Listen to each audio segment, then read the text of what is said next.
Vocês sabem que eu tô sempre lendo os comentários que vocês postam aqui nos vídeos, eu tô sempre de olho, hein? Eu não costumo responder todo mundo, porque são mais de 500 comentários em média por vídeo, então fica meio puxado responder um por um, né?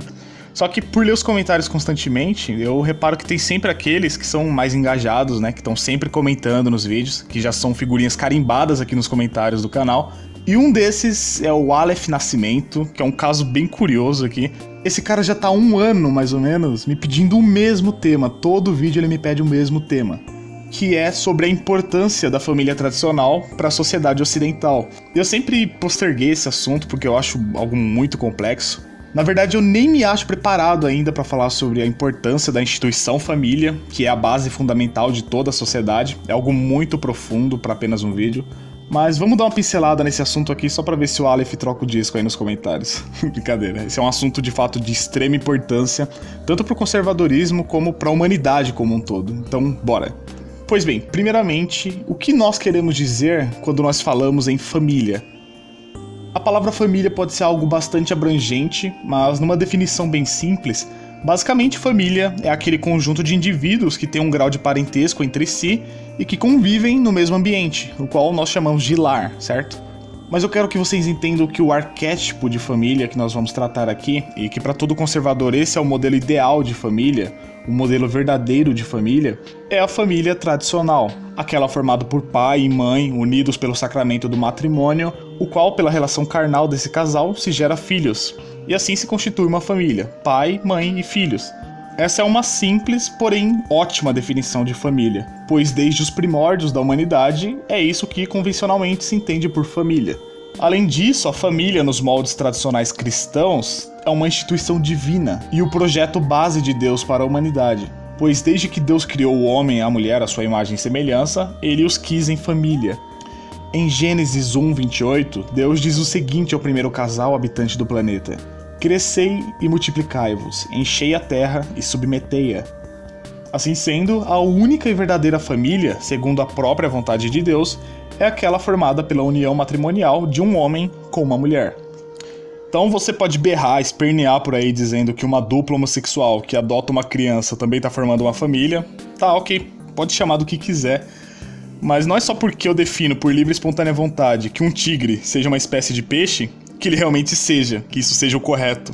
As coisas, elas são muito mais complexas do que apenas a sua concepção subjetiva. Há todo um arcabouço milenar do que é uma família de fato, que não permite que você saia por aí dizendo que qualquer conjunto de pessoas seja uma família, só porque há um laço amoroso entre essas pessoas, porque não é. Ah, mas isso é muito extremista. Beleza, se dar o verdadeiro sentido às coisas é ser extremista, então pode me chamar de extremista à vontade, tá? Ok, então, depois desse desabafo, admitindo que a família tradicional, formada por homem e mulher casados e filho ou filhos, seja a forma adequada de família, agora dá pra gente desenvolver melhor o motivo pelo qual essa estrutura seja de extrema importância para a nossa civilização.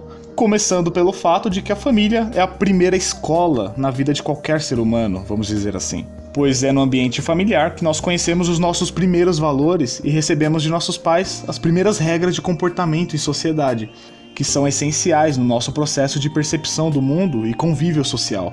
Ou seja, os nossos pais são os maiores responsáveis por nos dar conhecimento acerca do mundo lá fora e de como reagir em meio a certas situações que podem vir a ocorrer com a gente.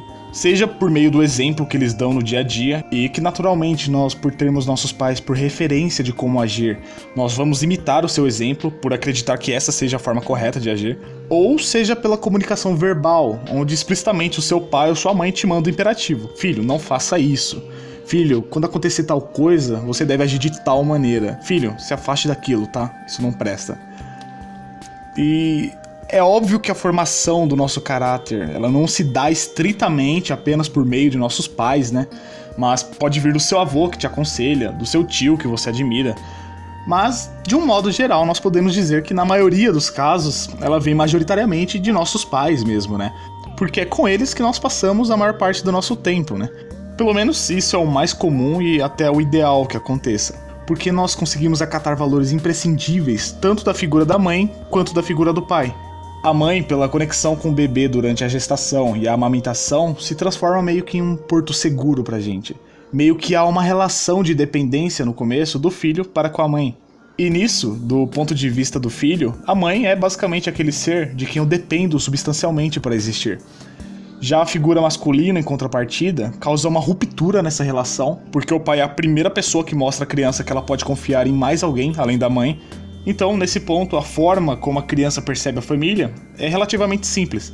A mãe representa justamente o conforto e o carinho, e o pai é alguém que inspira confiança, alguém que representa a autoridade. E dessa forma, as duas figuras, o pai e a mãe, formam um par perfeito para garantir a autoconfiança e o desenvolvimento social dos filhos.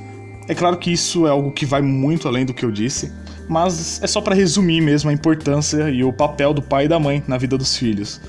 E é aqui, através e dentro de um convívio familiar, onde nós aprendemos um com o outro a partilhar, a ter compromisso, a ter disciplina e a administrar conflitos. E principalmente onde nós começamos a entender o nosso lugar na sociedade, onde nós desenvolvemos a nossa identidade. E isso se dá geralmente nos espelhando nos aspectos morais e comportamentais dos nossos próprios pais. E é aqui que entra a importância de uma família unida e de pais presentes no desenvolvimento inicial de um indivíduo.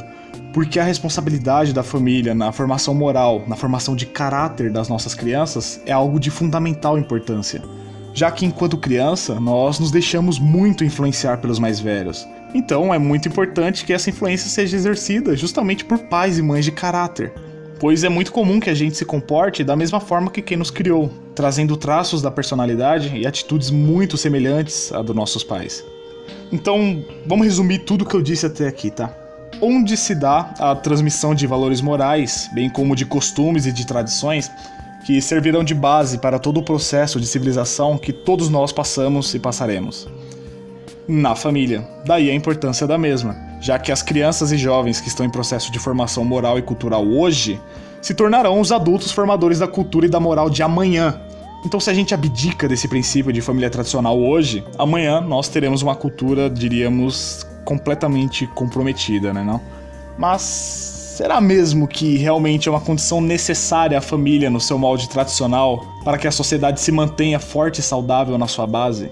Sem dúvida alguma. E para que se prove isso, basta que a gente demonstre que a ausência de um seio familiar tradicional traga complicações e comprometa necessariamente a formação de um indivíduo e de uma sociedade como um todo.